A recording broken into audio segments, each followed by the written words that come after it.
ఇది ఎన్ఆర్ఎస్ఐ హాస్టల్ సమీపంలో ఉన్నప్పుడు హాస్టల్ అటువైపు ఉన్న హాస్టల్ జింకపిల్ల వీరు ఆ 400 ఎకరాల్లో ఇదే పెట్టి ఈ విధంగా ఈ జింకలు ఇక్కడికి వచ్చినాయని చెప్పడం జరిగింది. రెండవది,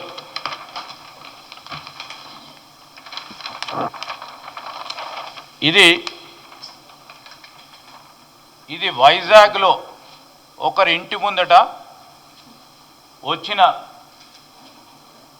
యానిమల్.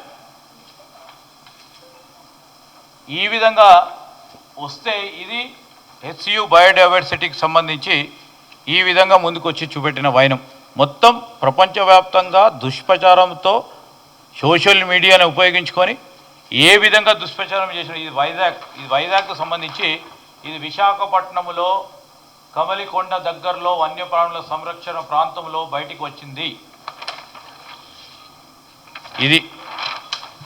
ఇది ఏఐ జనరేటెడ్ సంబంధించి ఆ వన్యప్రాంతాలకు సంబంధించి ఈ విధంగా వారు పెట్టడం. అదేవిధంగా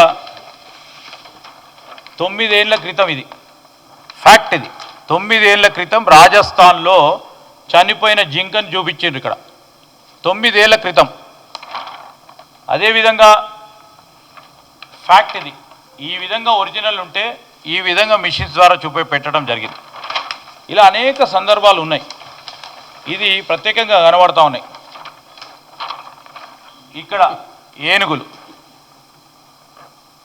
అసలు మన అడవుల్లోనే ఎక్కడైనా ఏనుగులు ఉన్నాయా? ఏనుగుల పాపులేషన్ ఎంత? ఈరోజు ఇక్కడ ఏనుగులు చూపెట్టినరు.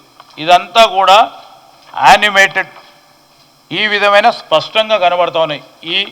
ఈ మిషన్ ముందట ఏనుగు, అసలు ఏనుగు అనేది హెచ్యు ల్యాండ్స్ సంబంధించి పరిసరాల ప్రాంతంలో ఉంటే తెలియకుండా ఉంటుందా?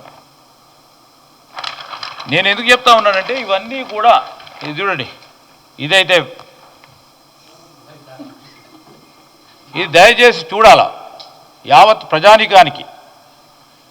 ఇదైతే ఈ ఏనుగులు పోతుంటే మెషిన్లు పోతున్నట్టు ఏఐ జనరేటెడ్ వీడియో క్లిప్పింగ్స్ కానీ ఈ విధంగా చేస్తే మీరు బాధ్యతాయుతమైన ప్రతిపక్ష పార్టీగా మీ పాత్రను నిర్వహిస్తూ ఉన్నారని అడుగుతా ఉన్నాం.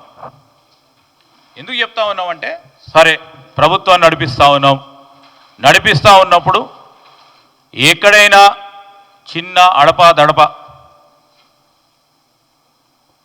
తెలుసో తెలియకుండా ఎక్కడైనా చట్టాన్ని అతిక్రమిస్తే తప్పకుండా చూపెట్టాల్సిన అవసరం ఉంటుంది, బాధ్యత ఉంటుంది ప్రతిపక్ష పార్టీగా. కానీ ఈ విధమైన చీప్ ఎవరు విద్యార్థులకు చూపెట్టినా, ఈ రాష్ట్రానికి సంబంధించిన ప్రజానికానికి చూపెట్టి, దేశానికి సంబంధించిన అంటే ఏ ఎన్విరాన్మెంటలిస్ట్ కానీ యానిమల్ లవర్ కానీ వారిని ప్రభావితం చేయాలి, వారి ద్వారా ఈ రాష్ట్ర ప్రభుత్వం పైన దుష్ప్రచారం చేసే ప్రయత్నంలో జరిగిన వైనం. వారు తప్ప అంటలేను. ఈరోజు సోషల్ మీడియాని ఉపయోగించి ఏ విధంగా చేస్తూ ఉన్నారో ప్రత్యేకంగా చెప్పాల్సిన ధర్మం మా పైన ఉందని చెప్పదలుచుకున్నాం.